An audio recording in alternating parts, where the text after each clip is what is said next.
Hello and welcome to The Popcorn Isn't Real. I'm Leif Eric. I'm here with my brother Torvald, and today we're going to be talking about the Lizzie McGuire movie. This is what dreams are made of. We have the director with us today. Please welcome to our podcast, Jim Fall.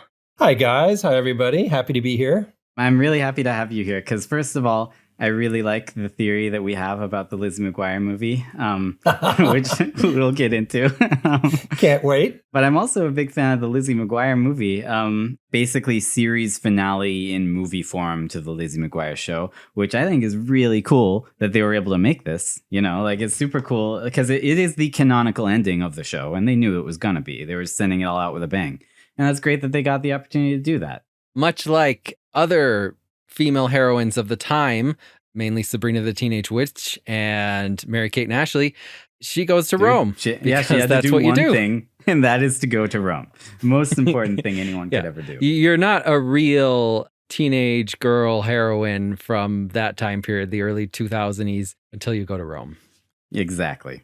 I think it's a really well-made movie. And what I really like is that it's very self-contained. You absolutely do not need to watch a single episode of the show to be fully engrossed in the Lizzie McGuire movie. They cover all their bases.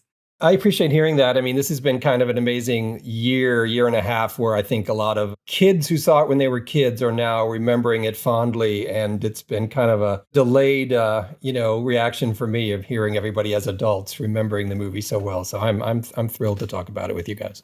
It might be the only reason Leif and I saw it was because we had 3 sisters. So I don't know if it's maybe. But no, we loved it. This movie will always hold a special place in my heart because, as you said, it's very important for young women on a magical adventure to go to Rome. And I just so happened to have gone to Rome with my wife and her family. And I forced all of us to sit down and watch the Lizzie McGuire movie in Rome, followed by the Sabrina the Teenage Witch movie in Rome. In Rome. Which is pretty much the crowning achievement of my life. Oh, my God. That's kind of redundant. It's a little bit of overkill there. One of my favorite things I ever did. So how did you get involved in this movie? Basically, my agent sent me the script. I had made one movie, a movie called Trick, an independent film that went to Sundance and did well. And I mean, did well in that it sold and came out and people liked it. You know, it was about a year and a half or so when my agent sent me a script that I think at the time it was called Ciao Lizzie. Oh. And I knew nothing of the Lizzie McGuire show. I didn't know what the hell this was. But I read the script and I was like, you know what? This is really sweet and funny. And listen, it's a trip to Rome. They're really going to go to Rome. Everything was in my wheelhouse. It was, basically a romantic comedy. It was a musical, mostly. And so all those elements were appealing, really appealing to me. And my executives at Disney at the time who hired me, Karen Glass and Doug Short, they told me I was the most enthusiastic. I basically just met on the project and then pitched what I would do to fix the script or make the movie. And they said I was the most enthusiastic, and they liked my first movie too. So that's how they hired me. How was that to like step into this living Lizzie McGuire universe and then create like the defining moment, like the capstone of the series? Was that kind of daunting? It wasn't. I think I know they wanted somebody outside of the mix for the movie. I wanted to make it a movie. I wanted it to be widescreen. I wanted it to feel as much as a movie as possible, given the sweet, simple story that was there. And I think that's another reason they hired me, is they wanted the movie to be a movie and not feel like just another episode of the TV show. And now we're going to take that sweet, simple story and just kind of twist it a little bit, make it a little different. Sure. Basically, my theory revolves around Paolo Vallisari. You might say he's the greatest villain Lizzie McGuire ever faced off against, right? Like, he manipulated her. He practically ruined her magical trip to Rome, humiliated her in front of the entire world. Or did he? What did Paolo actually do to Lizzie in this movie? I mean, you might say he lied to her when he told her he didn't lip sync. He lied to her about having to perform on stage at the International Music Awards. He definitely lied to her a lot. Mm-hmm. He left her high and dry on the stage to perform alone and turned her microphone on in front of everyone, right? No, that's wrong. Paolo did not actually do a single one of these things. What? But somebody did. It sounds like you watched a different movie than I did. I'm going to prove to you that canonically, in universe, Isabella Parigi, Lizzie's Italian doppelganger, she was the true villain. Every single word she spoke to Lizzie was a lie. She was the one who lip synced. She set Lizzie up for disaster. She spoke to Lizzie were a lie. That's correct. All of those words. She set Lizzie up for disaster after humiliating Paolo, who was just a kind and naive former partner who never once lied to Lizzie. So this is my You're going to have theory. a hard time proving he never once lied to Lizzie. He did not ever lie to Lizzie. Okay. The movie starts out with Lizzie and her friends graduating from junior high. And if you've seen the show and if you've seen the movie, you might be wondering, like, where is Miranda in this movie? Because Lizzie has a best friend who is a girl who is named Miranda, who doesn't even make an appearance in the movie. Right. And I did not know she existed until I finally watched an episode of the show years and years later. Yeah. Well, there's like a throwaway line from Lizzie to Gordo where she says, Miranda's in Mexico City right now, which just explains her away with one single line, and you'd never have to worry about her again. It doesn't even impact the movie in any way that she's gone. Yeah, I thought it was interesting that Miranda is, absent, and for whatever reason, the role of best friend has to be filled by Kate, her worst enemy. Pretty much. But it actually, I think, works almost a little better because throughout the entire show, there's this thing where Kate and Lizzie used to be best friends and kind of drifted apart, and Kate became a mean girl. Isn't that also the plot of Braceface? Wasn't the Dude, mean girl don't. also for... Don't. We could go real far into how these shows all, Why did pay Braceface never go respect to Rome? each other. Why didn't she ever go to Rome? No, wait, she did go to Rome. Oh, I forgot. There's an episode where, because her best friend Nova, I forget her best friend's name, but she's half Roman, half like Asian, and they do go to Rome. I forgot. You're right. Roman. She's half Italian. Oh, half Roman. Well, it's okay. Paolo refers to himself and the people there as Romans, so I guess it's all right.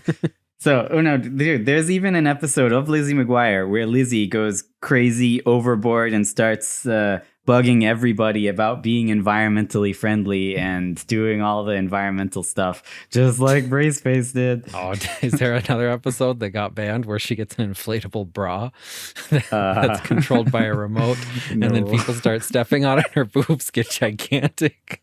Dude, I gotta watch Braceface again. This sounds great.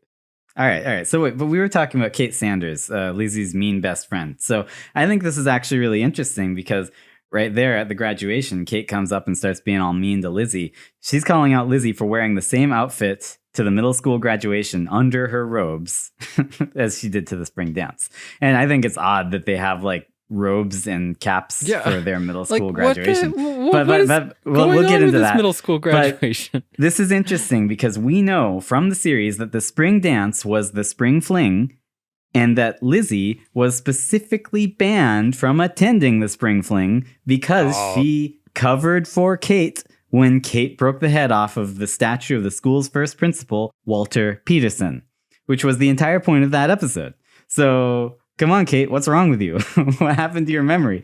Like, her calling Lizzie out for wearing the same outfit doesn't even make sense when clearly I don't think anything happened to her wasn't even memory. I think this is her giving Lizzie like a warning. Like we're going to pretend that didn't happen, Lizzie. You didn't cover for me. I don't owe you anything. Wow. That's pretty ominous. But yeah, what's with this graduation?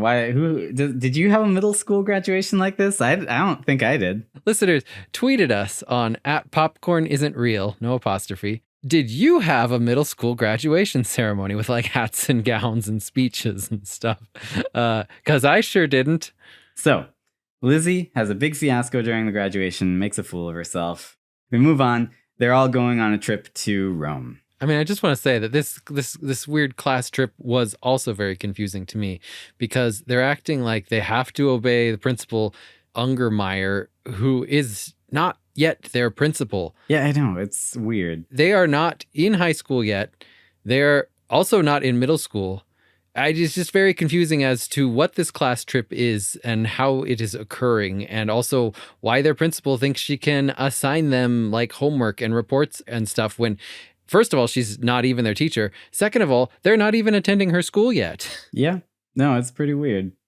Sorry. So she's in Rome. She bumps into Paolo at the Trevi Fountain. This is the first time they ever meet. He says he thought she was Isabella, And then his bodyguard says that they have to go. So he catches up with Lizzie at the gelato store, introduces himself. He's Paolo, the big pop star, and asks Sergei, the bodyguard, if he thinks that Lizzie looks like Isabella. And it's at this point that suddenly masses of bystanders start photographing them and mobbing them and saying that she's Isabella and giving her cheese. Trying to crush them with giant wheels of cheese. He says, you look just like Isabella except for your hair. You're like 2 pods and a pea. He asks if they can see each other again tomorrow. Lizzie turns him down, so he kind of pressures her into it. He says, when some people come to Rome, it's because they want to find adventure. She tells him that he can't even call her or talk to her because then she'd get in trouble with the school. Mm-hmm. So he says, let's meet at the Trevi Fountain, 9 o'clock tomorrow, if you change your mind. Do you believe that it actually was an accident that Paolo found her? Was that just really by chance? Paolo knew that she was coming beforehand? I don't know. Something about the way he finds her at the fountain seemed a little shady to me. I don't know. But it doesn't make any sense that he would know. No, it does. But it does. It's the answer to all of his problems, right? It's entirely possible that Paolo knew Lizzie was coming and had planned to meet her at the fountain. Because it is possible in universe, though. Because get this, there are other people who recognize Lizzie in Italy not as Isabella, but as Lizzie McGuire. When they first get to the hotel manager recognizes Lizzie from her high school graduation because of the fiasco where she knocked everything over. He says that he saw that on CNN. On CNN. It was worldwide news. That is very true. That is very true. So it's totally possible that Paolo saw this. I'm going to believe it. Right. Paolo could have seen this global CNN report. He could have noticed that Lizzie looked exactly like his partner Isabella and then thought, hey, I got to meet her. And, maybe they finished up the report mentioning the school trip to Rome. Who knows? And he could have said, wow, I'll just go to Trevi Fountain every day and wait for her. Who knows? That's pretty dedicated there, Paolo. That is very dedicated, but possible.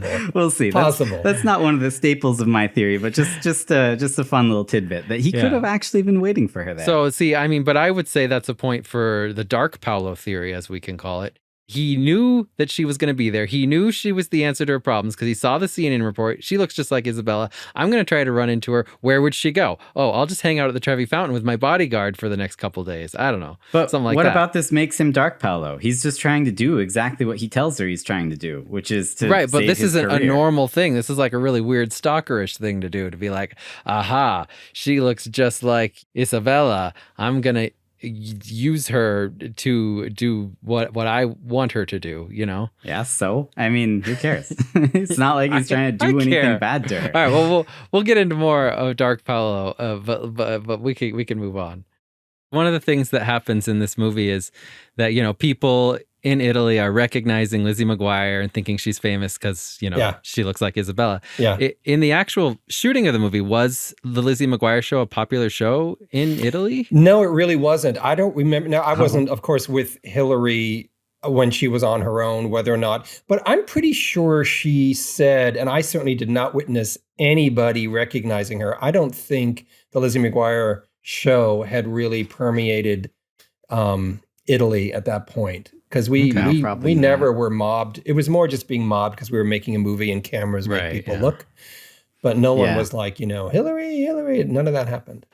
Was it easy to actually do the filming in Italy, or was it a bit of a hassle? It was a wonderful hassle. It was insane. I have photos of us shooting on the Spanish Steps, and there are just throngs of people. Just we didn't really. We got permits, but we don't have the money. Didn't have the money to clear the streets and use millions of our own extras. But of course not. So even at the Trevi Fountain, everyone you see on camera are pretty much our extras. But if you pull back, it's mobbed with people behind us, like right behind us, like right on us. So It was not easy doing that, but it was really fun. It was really fun. So this is where she starts having to fake illness in order to sneak out and meet with Paolo every day. So he takes her on a scooter ride to, in his words, see Rome how the Romans do. And they get stuck in a traffic jam. And oh no, the school bus is right behind them. And so Gordo has to distract Mrs. Ungermeyer because she might see Lizzie. I mean, Lizzie's wearing a helmet, and literally all she has to do is not look behind her. Yep, that's all she has Which to do. she She's knows very bad at this. because she already saw the bus. So all she has to do is not look again. She's really, really not good at not looking behind her, as we find out in this scene. Gordo literally just says to Mrs. Ungermeyer that there are really cool places that we should go to. We missed this one place. I'm a fan of Roman art and history. And Mrs. Ungermeyer says, you're on my list now. And I'm not sure if this is her kill list or her possibly have sex with list. Because it's the same list Sergei's on. She puts Sergei on the list, and she's clearly very attracted to him. So I'm not sure what's going on there. Yeah, I mean, she's also always like constantly calling out Gordo for things when she he's hates just being Gordo. nice. Absolutely hates Gordo. Like she's calling him a sneaky little brown noser with an agenda. He's just talking to you. She knows lady. nothing about him. He's just that was literally him introducing. He's never spoken to her before in his entire life. Well, and that's the first time he speaks to her, she calls him a sneaky little brown noser and tells him he's not going to get far with her like that. So then next time he speaks to her is at the hotel when she's like, all right, Gordon, you get this room. And all he says is, okay, sure, sounds good. And then she turns on him and is like, well, the only thing I hate more than a sneaky little brown noser is a spineless little wimp who just folds over and does what I say. What are you trying to get him to do? She does not give Gordon any wiggle room. Whereas like Ethan Kraft, he's just skateboarding around in his room, just not doing any of the things she said. And she doesn't care at all. She's like, she seems to respect kids more like Ethan who are stupid or I don't know about stupid. Defiant. But yeah, he's not even defiant, but just like she hates people who try, I guess. Wow. That's the perfect person to be in charge of education. Yep. Paolo and Lizzie get out of there. They're walking the streets of Italy, having a good time. Lizzie asks Paolo if he still loves Isabella, and he says, Right. of course, Like I still a love her, sister. but like a sister. Right. She asks why they broke up, and he says, it's complicated. I mean, yes, we've been voted Best Pop Duo of the Year again, but I want to do more serious music. And when I told this to Isabella, she said flat out, no. So I was forced to tell her this is it. This would be our last CD together. And Lizzie asks if she freaked out, and Paolo says she totally freaked out. And yes, I feel awful about that, but what about me? I need to grow as an artist, you know? Mm-hmm. So then he tells her that he has this crazy idea. Isabella and I are supposed to present an award together at the International Music Video Awards. Right. And he says, but now, because Isabella is so mad at me, she's refusing to appear. The record company is threatening to sue her if she doesn't show up. And Lizzie says, what about you? And he says, for me, that's no problem. I write the music. I can go solo. But Isabella, she needs the help to sing. And Lizzie says, you mean Isabella lip syncs? And Paolo is so quick. He jumps out and he says, please, please, please, please. You must promise me that you will never speak of this to anyone. Imagine what would happen to Isabella's career. And I'm just going to point out that throughout this whole movie, Paolo does a whole lot of sticking up for Isabella. In fact, not once could I find a single instance where Paolo says a negative thing about Isabella or actually tries to ruin her career. He's actually mostly defending her career. Okay. But I have to say one thing. He does kind of lie in this scene. You kind of glossed over it when he goes, you see, I forget, he said, I can sing, la, la, la. He kind of goes, la, la, la, la. It's like, can you sing, really? Is that really singing? And then right, but it's a he subtle, didn't want to put on a concert on the spot. I know, but it's a subtle moment of like, if he could really sing, you would have sang. Or anyway, okay. Definitely. I can totally see what you're saying. But a big part of this theory is that Paolo can sing and does not lip sync, which I'm also going to prove, which might sound crazy to you. To me. That sounds like he was lying. You're going to have a tough time proving that one. I have actual proof that Paolo does not lip sync in this movie, that he is actually singing. But we'll get to that later. I am That's dying to hear the grand okay. finale. Okay. Okay. The next day, they go shopping together in one of the most expensive shopping districts in the world, and Paolo thanks Lizzie again, specifically for doing such a kind thing for Isabella. He's constantly saying nice things about Isabella or thanking Lizzie for looking out for Isabella. I just think it's weird when, if he really wants to destroy Isabella's career, all he needs to do is turn Lizzie against her instead of make her like Isabella, right? True. Now, everybody wants to be a hero, right? He knows that people respond better to, honey than vinegar, right? He's going to draw her in by letting her be the hero. You can not only work with me, hot Italian guy, but you can save the career of this person who I love, he's allowing her to be the hero. We can put that on the back burner, but let me just sum up by saying Paolo never once in this entire movie says a single negative thing about Isabella. When on the other hand, Isabella is exclusively angry and vindictive towards Paolo every time she talks about him. You're right. And that does certainly check out with Paolo's story. Right. There's one of these two people that seems to hate the other one, and it's not Paolo. This is when he takes Lizzie to find an outfit for the music awards. This is actually my favorite shot in the whole movie. So he takes her to this place. This is right before she starts doing the dress up thing. Suddenly she's surrounded by just like 5, hairstylists, dresser people. And they give her everything a girl could want. They give her some candy and a phone. They have, they're just holding out stuff to her. Phone. And there's a shot of her sitting down, literally surrounded by 5 creepy people who are staring at her right up in her face without blinking. And she says, I'll just be sitting here in heaven with a huge smile. I'm like, dude, this is not heaven. This is so creepy. Like, this lady is just staring at you holding out cookies. She's not even blinking. To me, this scene is important because as she starts trying on the clothes, she doesn't like them. She doesn't like how she looks. She says she's going to be shy and she's not going to have confidence on stage. And Paolo reassures her and says, we're all that way. And Lizzie says, not you. And then he says, yes, me. And Isabella too.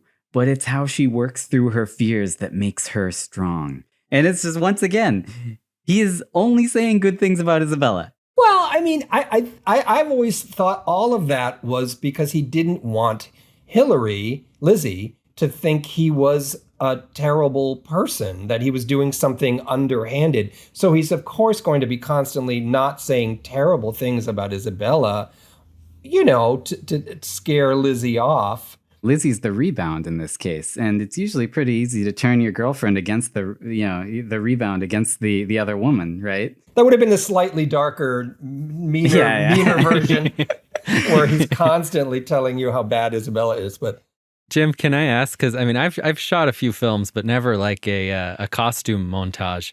How long does that take to just constantly be having your actor go back to wardrobe, get dressed in a totally different outfit, and come back for just like a 2-second shot of her in another outfit? Yeah, it took a while and doubly long because she's 15 and you only have young actors for a short amount of time anyway. So if I remember correctly, we were at that location, which was in Vancouver. I guess it was an interior.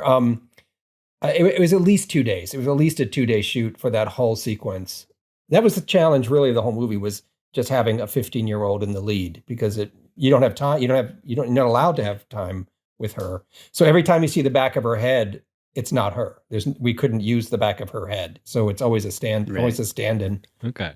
How was the casting process? Because really the new character for this was Paolo, right? Like everyone else was returning from the show. Yeah. How did that go? Like, what were you looking for in a Paolo? Yanni auditioned in Vancouver, and he's Canadian, and he's not Italian. But no, he's not. I'm not sure if that's obvious, but he had great hair though. He had great hair. In that he's movie. Handsome. He was kind of perfect for the part. Yeah, so Yanni auditioned and he was great. We loved him, and we. Well, I think you found the right one. I really like Paolo. I really like Yanni as an actor, and I think he played the role really well. I do too. I think he's great. I wish that. I don't know if you know too much about the Lizzie McGuire reboot that just got canceled. Yeah, I mean, I know as much as you. I wasn't in on it specifically, but it's just tragic. I was pumped for that. I was so excited. I was like, man, I'm going to get to watch Lizzie McGuire again. It's going to be great. I had an idea that I think maybe dovetails with your idea about Paolo, because I've always thought Paolo was a good boyfriend for Lizzie ultimately also. I would love to see a sequel where Lizzie and Paolo run into each other again. And that's exactly what I was going to say. Yeah. I was hoping for the reboot, the revival, that they were going to bring Paolo back and we were going to see what happened to him. And he's like, whatever he is now, but he's not the asshole he was. It's a whole flip. Exactly. That he's... Well, he never was an Well, asshole. that's what I want to hear. I want to hear you. All right. I think we're to the point in the movie where I feel like I know how you're going to get around this problem, but I'll ask anyway. So why did Paolo hide the fact that she has to sing at the awards? It's pretty big. That's pretty big lie. Is it though? Did he actually lie? So the way Lizzie finds out about this is that Gordo gets a magazine from some Italian girls and it has Lizzie on the cover. He tells Lizzie about it. He says he got these Italian girls to translate it for him. And Lizzie, she wants to trust Paolo, but she's like, hey, this is kind of weird. And she confronts him next time they're going to go on a date. She says, Paolo, why didn't you tell me we were going to sing? And he says, I wanted to tell you, but you told me not to telephone the hotel. And this is true. That was the very first thing she told him. So he was just respecting her wishes. Exactly. But then no, it gets a little even more understandable. As they're driving, Paolo says, Isabella and I were going to sing, but after Isabella would not speak to me, I told the producers we refused to perform. I said Isabella had throat problems. Lizzie asks what changed, and he says, you did. A reporter heard you speaking in front of the gelato shop. He reported that Isabella's voice was fine, and he said her English was very good, by the way. But then the he said, but then the record company called, and now they're gonna sue if we don't sing. Paolo's story completely checks out in universe. The photo on the cover of that magazine is of them at the gelato shop, just like he said. And the headline is, of course, in Italian, but I tried my best to translate it. And it is talking about the International Music Awards. And it's specifically, the headline is announcing something along the lines of, the couple will perform at the big international event. Which sounds like they weren't going to perform, and this magazine has a scoop that now they are because her voice is all better, right? Like, seems like he wasn't lying. Yes, you are making a lot of sense. You're making right? a lot of sense. Of course, he didn't tell her they were going to perform, a day ago on their date because he didn't think they were. He saw this article and they're going to get sued. So now he's like, we are going to perform, right? It wasn't his fault. You're making sense, shockingly. Yeah, I know, right? True. Like, it makes perfect sense. Okay. It's around this point that Lizzie and Paolo go to the rehearsal hall to prep for the music awards. He's going to teach her how to lip sync. When they start dancing, they're both really good. Was that actually Hillary and Yanni? Yes and no. Okay. It's pretty much once the music kicks in and it's the montage, it's kind of what I said before. Anytime we're looking at them in the front and it's their faces, it's both of them. Anytime the camera's swooping around behind them, they're both dance doubles. And in fact, the boy, movie magic. Yeah, the boy who stands in for Yanni in this is the same boy that's in the end number who looks kind of like Yanni next to Hillary. Yeah. Wow. Oh, that's great. That's cool. The same guy. My brother and I, whenever we watched the movie, we actually pointed out that backup singer in the end. And we had like a pretend little theory that we were like, what if this was like Paolo's brother? Or maybe like a clone of Paolo or something. Yeah. So that's really interesting to hear you say that. He actually played Paolo. He played Paolo in that dance sequence, that very one. Yeah. Oh man, that made my day. Okay. He starts telling Lizzie to start lip syncing. He says, just like Isabella, you know the song, right? And she says, yes. And then she gives it a try and he stops her. He tells her that her lip syncing's pretty awful, but it helps to sing. He says, it looks more real when you're lip syncing if you sing. And she says, but you weren't singing. And he says, but I won't be lip syncing. Lizzie, no one's going to hear you when you're on stage because the microphone will be off. You must try, please. He's not lying here. He will not be lip syncing, at least not of his own accord. Okay, but in his mind, isn't he lying? Like, because he wasn't planning on bombing that award show at the end, right? No, he was not. He was planning to sing well and did sing well. We'll get to that. All right. Can I ask a quick question Sure. just about, so Yanni Gelman is playing a really big, famous, like, singer pop artist. And he's playing across from Hilary Duff, who's playing Lizzie, who isn't. But in real life, Hilary Duff was a singer pop artist. And Yanni Gelman was it? Like, what was that like, pretending to be the big shot? Did he have when a hard really time with the it? other one is? No, he didn't have a hard time. He was totally cool. And if you remember, really, Hillary wasn't quite the singing pop star yet. She had only had a Christmas album out at that point, and That's true. her albums hadn't, the album came out after the movie. Then she really became more of a singing star for a while. So I guess it was probably Hey Now, that did it. I mean, it's Yeah, interesting, I and I've believe said it. this before, but they didn't love that song. I had that song commissioned from Really? my friend Dean Pitchford, who co-wrote it, wrote Footloose and wrote a whole bunch of wonderful Oscar-nominated and winning. dang. He wrote Fame. He wrote all these things, right? Wow. He'd become a friend, and I asked him if he'd write the finale number. He wrote this with another writer whose name I always forget because I'm a terrible person. Anyway, I loved the song. I loved it, Me too. But Amazing song. I know, but back then they really had to go to the mat to get Disney to like it, and for Hillary's mom to like it, and they thought it was too bubblegummy or something. I was like, this song is perfect for this movie. Perfect. It is, absolutely. That's actually, you're like blowing my mind here. So you're the reason that we got This Is What Dreams Are Made Of. That's so cool. Yeah, that song, and I had to fight for it, and so did Dean Pitchford. He had to go and really convince. It was mostly Hillary's mom, I think, 'cause she was her manager. And there was work because they were about to launch her music career, and it was a sweeter song than what they wanted her to do. But it's like, this is a Lizzie song, not a Hillary song. It's different. Yeah. Anyway, we had to fight for it. Well, I'm glad you got it. I am too. Yeah, me too. It's a great song. I love it. I've been singing it for decades. It's so catchy. It just sticks in your brain. It's an earworm. It really is. I have this fondest memory of driving around Rome. Our driver was this really cool heavyset guy named Maximo. And I got the CD, which was the demo.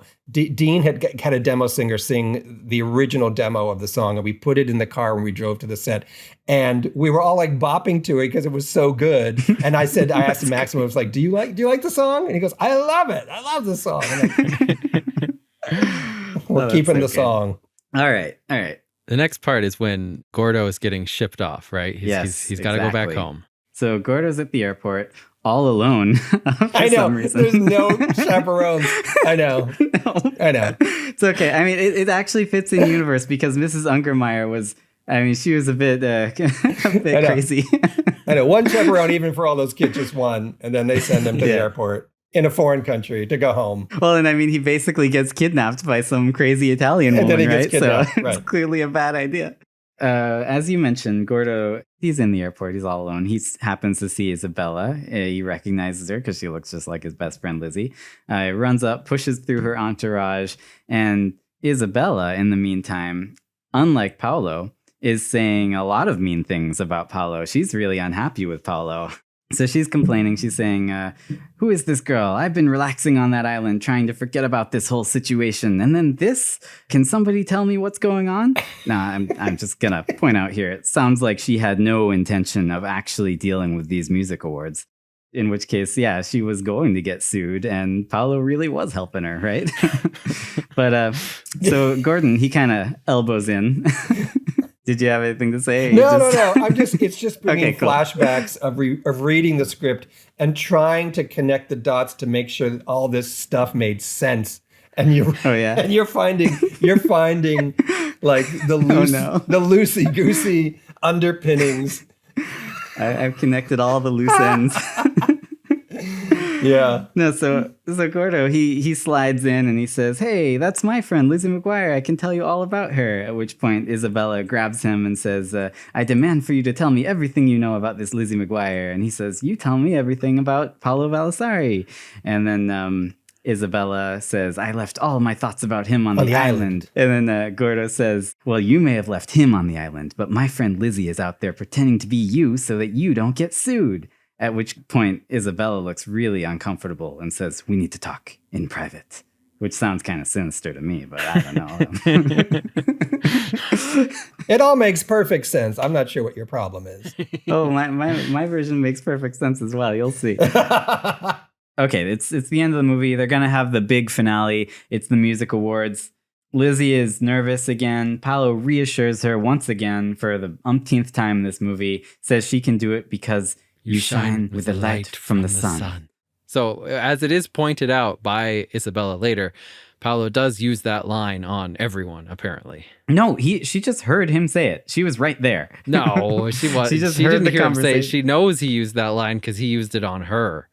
No, she heard him say it. He uses it She on was standing everyone. right there. I'm She's pretty standing sure there. the implication is that he uses it on everyone.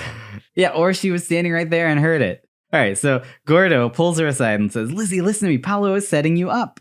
Lizzie says, what are you talking about? And Isabella says, actually, he is setting me up. Me up. Gordo tells her the whole story about Paolo doing his own music and going solo. That's Isabella. She's the one that sings live. And Isabella is very quick to nod and say, see, Paolo is the one that lip syncs, not me. Maybe a little too quick to agree, right, Isabella? So Gordo says that Isabella's the one who wants to quit the act. Paolo's just a liar. This has all been some sort of crazy scheme to set you up and embarrass you on stage. So it looks like Isabella can't sing. How? Why? Like, how could she possibly know this? She can't read Paolo's mind. Like, the only thing she could infer from this is that Paolo wants to save their careers and stop them from getting sued. I mean, it's going to take some work to convince me that she lip syncs, but she says to Lizzie, who are you going to believe? This boy you've known your whole life? And then I think she should have stepped forward and said, or yourself, and pointed to her own face. Yeah. Which, So- of course, wouldn't have made any sense because that boy and her were saying the same thing. Well, wow. That would have been great. No, I actually wanted to point out this line because she's saying, Lizzie, who are you going to believe? This boy you knew your whole life, meaning Gordo, and vicariously Isabella, or this boy you're just meeting who says, you shine with the light from the sun? Believing Gordo in this case just means believing Isabella, who is this girl who she just met, right? Like, there's no reason to believe Isabella more than Paolo. Believing Gordo is not the issue here, because Gordo knows no more about what's happening than Lizzie. Yeah, I mean, I can go along with that. That Gordo it could possibly be misinformed in this situation. It's all very confusing. It's okay. We'll get to it. Okay, this is really important because at this point, Lizzie says, okay, well then now you're here, so go and sing. That's exactly what should have happened. Like, Isabella is here. She needs to get on stage and sing because it's her freaking job. Right. Like, there's no reason for her not to. Because she wants to embarrass Paolo. She wants to now Exactly. she wants to turn the tables. Sounds like maybe a vindictive kind of person, right? Well- Isabella says, Paolo will know it's me and he'll make an excuse to leave. But if we want to get back at him in front of the whole world on live TV, we must make him sing. And I don't know, it sounds like she has it out for Paolo, right? I'm just saying, compare the way Paolo talks about her, which is always, praising and defending her. And she just seems to want to hurt him. I don't know. All right. So the sound guy, Sandro, Sandro. says that Paolo did not bring a voice track for Isabella, meaning Lizzie. Sandro says she's going to sing live like she always does. Now, why did he not bring a voice track for Lizzie when they were only practicing lip syncing, right? Like in their one little rehearsal they did, they only practiced lip syncing. So why didn't he bring a voice track for her? I'll tell you exactly what's going on. Isabella walks up to Sandro and says, Sandro, did you bring the voice track for me tonight? He looks at her, then looks at Gordo, and then says, No, he did not. There is no track. Paolo, he says you're going to sing live, like you always do. Right. And I think this sounds exactly like a practiced line, which he's saying because there is somebody next to her. You're going to sing live like you always do, wink, wink, right? Nobody in the history of the earth would ever unprompted use the qualifier like you always do unless they are lying, right?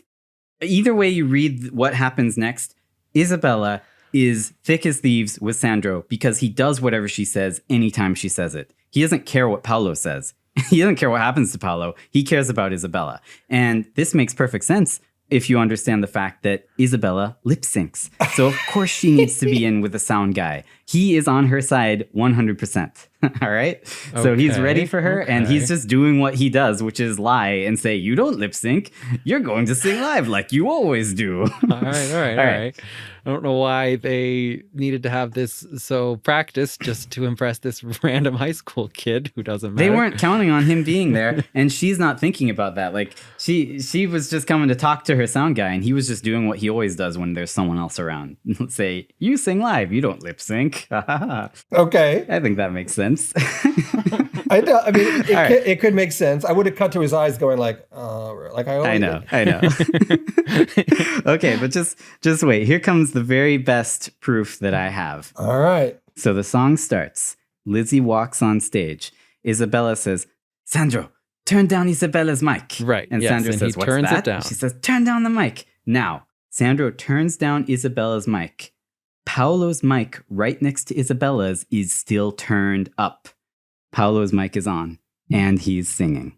I'll have to... Oh, yeah.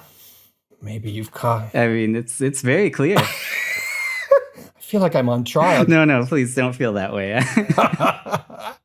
Isabella starts singing for Lizzie, okay? She sings the ballad portion of it. Right. I could almost kiss the stars. Right? They get into it. Paolo sees Isabella singing for Lizzie and just looks confused, but goes along with it, right? Because he's probably really happy that his partner's actually here, and now he doesn't have to pretend to save her career, right? Now they can just do the performance as far as he's concerned. Right. So at this point, Isabella points to Gordo. He turns Paolo's audio down. He doesn't turn it up so you can hear Paolo. He turns Paolo's audio down. Right. And then turns up some other random channel. 3 random unlabeled channels. And suddenly Paolo sounds bad and looks really confused about it. Right. Okay. Isabella walks up to him and says, Sing to me, Paolo. Now, this is what we might call in a magic actor and social engineering, this is a force. She's forcing him to keep trying to sing because he's confused. He doesn't know what's going on. He doesn't know why he sounds horrible. Isabella and Lizzie both look so snidely at him, and he just looks betrayed. He just looks broken. He shakes his head and just walks away. Clearly what's happening here is that his mic was on, and she turned on a bad track that she had pre-recorded to embarrass him. If this is a pre-recorded track, recorded by who? It might be the audio guy. It might be Sandro. Who knows? The only thing important here is that the audio guy, Sandro, is clearly, either way you interpret this movie, clearly willing to bomb Paolo's career. So it's a pre-recorded track, and he is now essentially, unbeknownst to himself, lip syncing to a bad track. You got it. And that's why he's so confused. He doesn't know what's going on. First of all, Isabella's here. Now he sounds bad. Like his first thought was, I guess I just need to sing a little better. So he tried, and then he gets it, and that's why he leaves.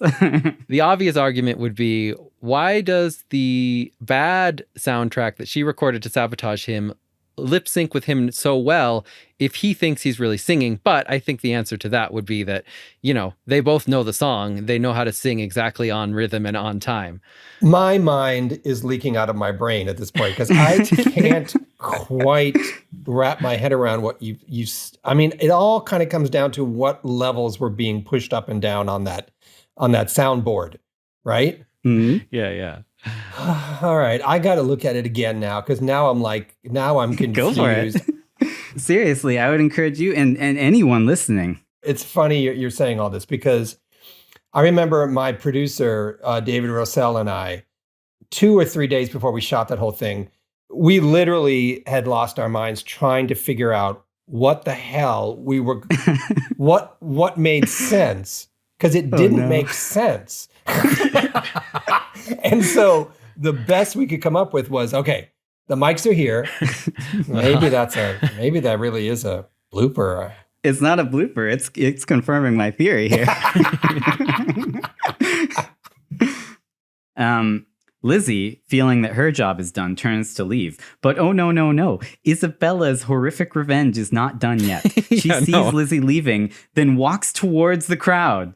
She wanted to tank Paolo, and she wanted to destroy her doppelganger, Lizzie. She sees Lizzie leaving and says, "Say buonasera to my new American friend, Lizzie McGuire." And then explains so that everyone knows, Paolo tried to use her to try and fool all of you into thinking that I could not sing. Like, she is very quickly explaining this whole situation to everyone, just like she quickly explained it to Lizzie. It seems like she's trying to control the narrative. Oh, that's when they're backstage when Paolo's about to get confronted by Sergei. So it's off camera. Yes, it's off camera, but you can still hear her talking.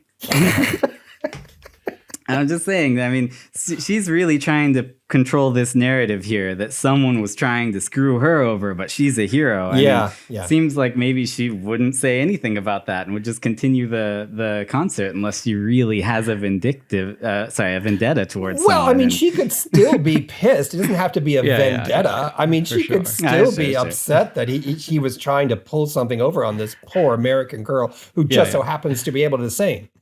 And one thing, too, about our podcast is Torvald and I, we sound crazy. Like, we're interpreting the movie in this weird way that it was never way that meant it clearly to be wasn't supposed to be. Yes, but you are clearly you're making a lot of sense, though. That's what's frightening me. You're making that's a lot why of we sense. always say to everyone, like, go and watch the movie. You know, if you own it or rent it or whatever, but like, watch it again. And maybe we're not so crazy. Look for these details I'm pointing out. Every single one of them actually happens in the movie. So true. So Paolo leaves. We cut back to Isabella. She says, "Do you want to hear her sing?" And then Sandro turns Lizzie's mic up again. Lizzie is kind of forced to sing. She had no intention of singing on stage. Paolo never forced her to sing on stage. He had an audio track all ready for her. He was going to have her lip sync. Isabella forces Lizzie to do something outside of her comfort zone and sing on stage. Kind of sinister, right? Like, why is she doing this? You are so right. You are right. And Isabella and Lizzie start their duet. And what you're saying is that Isabella's luck, her incredible luck, has just run out. Just ran out. Because even though she had no idea that Lizzie could sing, turns out she can sing just as good as Isabella. Right. So Isabella was planning for Lizzie to bomb so that she could be like, haha, everyone look at this stupid girl who thought she could be me. Now listen to me sing, right? She was just going to take care of Lizzie because she didn't want someone who looked just as good as her and sang, in people's minds, just as good as her running around, right? She needed to take care of all of her competition, and Lizzie was part of that competition. Isabella and Lizzie at this point have their big and wonderful duet, their huge musical number. I gotta say, I just love the shot where they're pointing at each other, and the camera switch pans over to the other one. It's just like, it's when my wife and I rewatched it recently, and she was just like, "Whoa, rewind that. That was so cool." And I mean, it must have been hard to pull off back in 2001 or 2, like. Yeah, I mean, that's why it was. I tried to do a lot of sort of clever cutting, and that one swish pan. We had a wonderful effects team back then, but not to the extent you have now. We could have done all that stuff so easily, but there's lots of clever cuts and doubles. So as the director, you probably know better than any of us, Hilary Duff is actually voicing Hilary Duff's singing voice. Yes. But who's voicing Isabella's singing voice? I'm 98% sure it was Haley Duff, her sister. When the music was actually recorded, the vocals, they would go away and record them and bring them back to me. So I didn't witness it happening, but I was told, and we had a discussion that it would make more sense if it was Haley, because Haley can sing, and plus there's an extra track on the album of Haley's. Yeah. So it's Haley Duff's voice. Well, that's really great that you can confirm that rumor then, because that also confirms that there is one person on this stage that is currently lip syncing, and it's Isabella, not Lizzie. All right. Lizzie's voice is actually Hilary Duff, her actor's voice. She is not lip syncing. Isabella's voice is not her actor Hilary Duff's voice. Isabella's voice is Haley Duff's voice, or maybe someone else. She is currently lip syncing on stage. Just pointing that out for you. True, but when you make a movie, right. Everyone's lip syncing. So it's another layer. I know. But still, she's the only person up there singing with not her real voice, true. right? That's true. So, I mean, that has to mean something in universe. It's at this point that lip syncing Isabella decides that she will tank Lizzie no matter what. She just straight up leaves. At the end of the first verse, she just leaves. She just nopes out of there. Yeah. She's just out. And there's no reason for her to leave. I agree with you on this point. It is very weird that Isabella just straight up leaves the stage. She's like, well, so she can perform. Let's see how she performs alone. And left. Oh my God. Unfortunately, all those backup dancers came out to save her. I know. Right? Yep. Those great backup dancers and Paolo's brother. They saved her butt. No, I can't think of a single reason that Isabella would leave in the middle of her own music number unless it's to try and screw Lizzie. She's doing that to give Lizzie, her moment alone on stage to shine. That was the logic. It's interesting. That was actually my idea because originally the writers wanted Lizzie and Isabella to sing the duet the whole time on the stage, right? For the whole number. And part of me was like, for two reasons. One, that's going to be a real problem to shoot, with the effects that we don't have time to do or money to do well. So I didn't want to have to do a whole bunch of cheat shots. I already did enough to have them together, right? Right. And the other thing was just, my instinct was just, this is Hillary's, dream movie, her, wish fulfillment. She needs to shine alone on stage, no matter how little sense it might make, to have her sing at the end. Because completely. I mean, you're right. Why does Isabel leave? I don't know. Maybe because she's a supervillain. Maybe because she's a supervillain. Personally, I thought because she had a heart of gold and wanted Lizzie to sing. Yeah, but obviously she could be Maleficent. I don't know. Obviously, any sane person watching this movie would realize that this is Lizzie's moment, and this is her big finale to her whole awesome show that she had. But I know, but the plot has holes, and I see it. I see it. No, the plot doesn't have holes. It all makes sense if you just listen to my theory and believe it. Everything makes sense. I think it's an amazing plot. But seriously, taking off my my theory glasses, what a finale. Like, oh man, after seeing the whole Lizzie McGuire show and then seeing Lizzie up on stage in the Coliseum singing with backup dancers, it's like, oh, what a send-off. One thing that I've noticed about the movie, rewatching it and also rewatching the whole show, I think the movie actually does a really good job staying true to the tone and the humor of the show.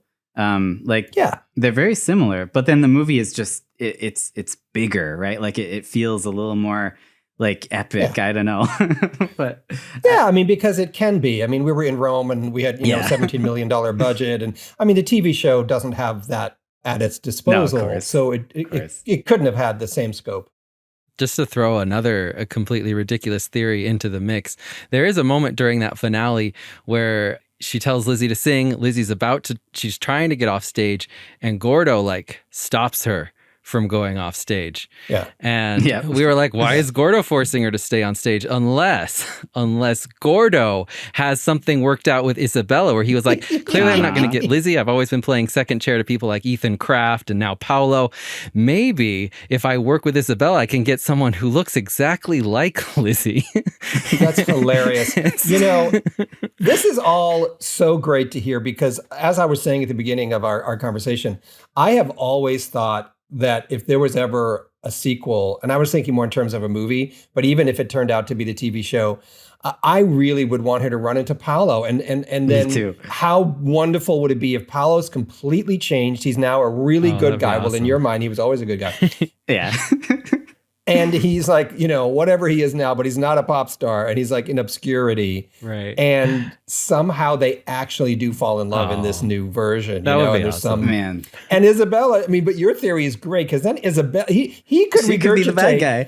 He could regurgitate this whole version that you just said and say she's That'd be the so one. Good. Because Hillary could be really upset that she's ruined his career. And it's like, you don't know. It's Isabella who's the villain,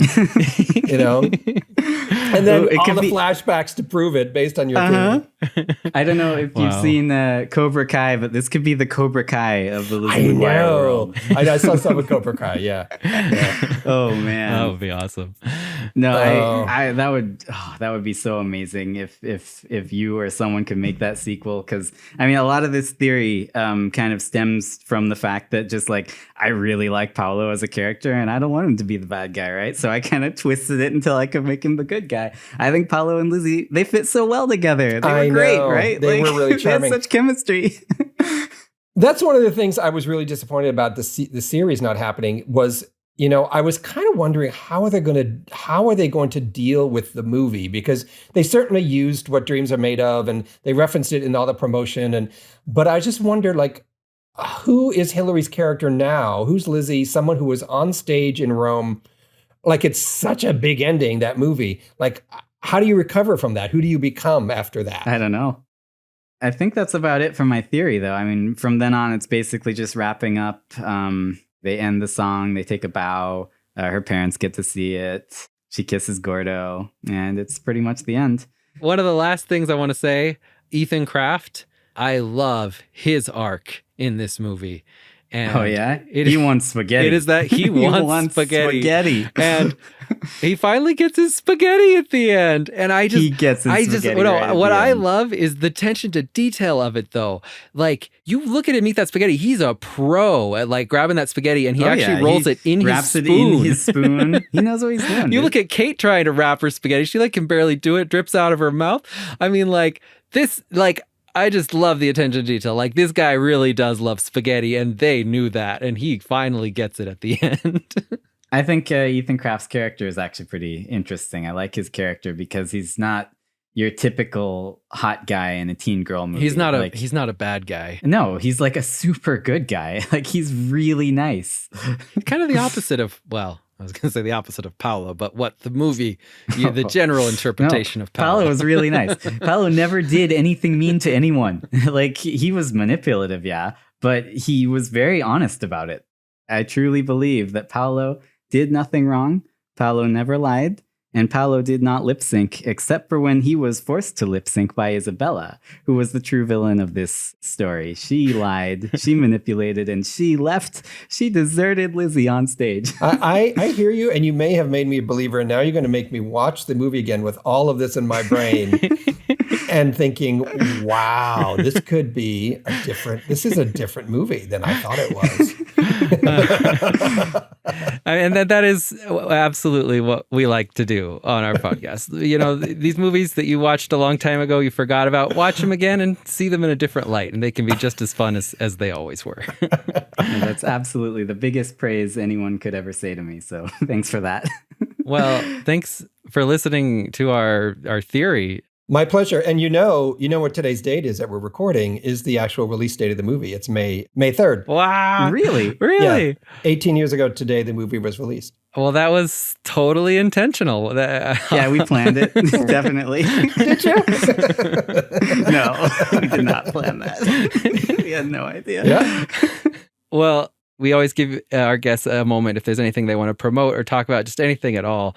You can talk about whatever you want. No, I guess really I'm just working. I've been writing, and I have a sequel in the works for my very first movie, Trick, cleverly titled Trick 2. Oh, good title. Yeah. So that got stalled a bit because of the pandemic and some other contractual issues, but we're hoping to get that back online soon. So hopefully we'll be shooting that sometime this year. We'll see. But that's really the main thing going on. Well, cool. that would be awesome. Well, everyone, you hear that? Go and see Trick 2 when it comes out. Give Jim Paul some love. Yeah. Watch his movies. He's a great director, a great writer, and a great guy for just being here. Oh, this is fun.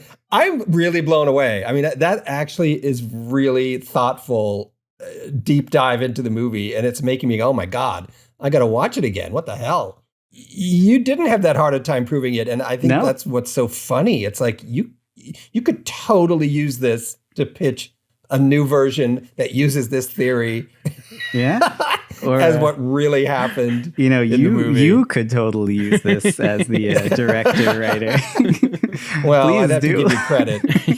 That would make my life. I'd be so happy. You guys are hilarious. This was fun. Thank you so much for listening. Music for this episode was provided by Christine. We always put a link in the description, so just click that link, watch the movie. And, let us know if you think this is a good theory or not. Let us know what you think. If you like our podcast, don't forget to rate, review, and subscribe on whatever platform you get your podcasts. And also follow us on Twitter at Popcorn Isn't Real. And remember, the popcorn isn't real.